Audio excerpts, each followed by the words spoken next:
Téhilim, chapitre 105.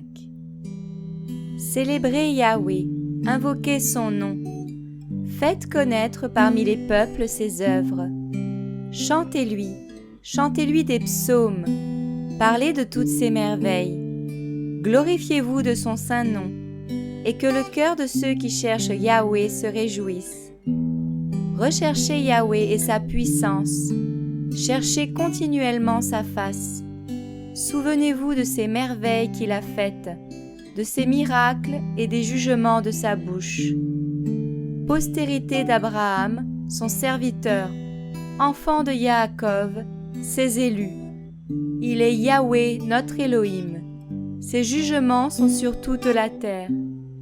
Il s'est souvenu pour toujours de son alliance, de la parole qu'il a ordonnée en 1000 générations, de l'alliance qu'il a traitée avec Abraham et de son serment à Yitzhak. Il l'a établi en ordonnance pour Yaakov, pour Israël en alliance éternelle en disant : Je te donnerai le pays de Canaan comme héritage qui vous est échu. Ils étaient alors un petit nombre de gens, très peu nombreux et étrangers dans le pays, car ils allaient de nation en nation et d'un royaume vers un autre peuple. Il ne permit à personne de les opprimer, et il châtia des rois à cause d'eux, disant : Ne touchez pas à mes Mashiach, et ne faites pas de mal à mes prophètes. Il appela aussi la famine sur la terre, et rompit le bâton du pain. Il envoya un homme devant eux. Yosef fut vendu comme esclave. On serra ses pieds dans des ceps, son âme entra dans les fers, jusqu'au temps où vint sa parole, où la parole de Yahweh l'éprouva. Le roi le relâcha et le laissa aller, le dominateur des peuples le délivra. Il l'établit seigneur sur sa maison et gouverneur de tous ses biens, pour lier ses princes à son âme et pour enseigner la sagesse à ses anciens. Puis Israël entra en Égypte, et Yaakov séjourna dans le pays de Cham. Yahweh rendit son peuple très fécond et le rendit plus puissant que ceux qui l'opprimaient. Il changea leur cœur, de sorte qu'ils se mirent à haïr son peuple et traitèrent ses serviteurs avec perfidie. Il envoya Moshe, son serviteur, et Aaron qu'il avait élu.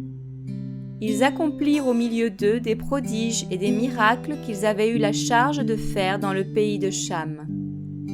Il envoya les ténèbres et fit venir l'obscurité, et ils ne furent pas rebelles à sa parole. Il changea leurs eaux en sang et fit mourir leurs poissons. Leur terre grouilla de grenouilles jusque dans les chambres de leur roi. Il parla, et des mouches vinrent, des poux sur tout leur pays.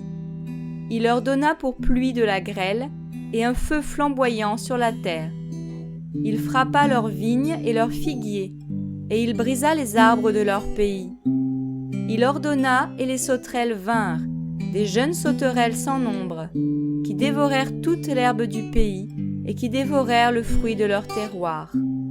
Il frappa tous les premiers-nés de leur pays, les premiers de toute leur vigueur. Puis il les fit sortir avec de l'or et de l'argent, et personne ne chancela parmi ces tribus.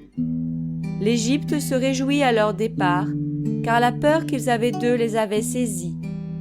Il étendit la nuée pour couverture, et le feu pour éclairer la nuit. Le peuple demanda, et il vit venir des cailles, et il les rassasia du pain des cieux. Il ouvrit le rocher, et les eaux en coulèrent.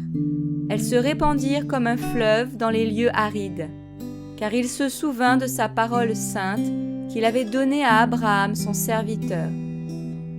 Il fit sortir son peuple dans l'allégresse, ses élus au milieu des cris retentissants.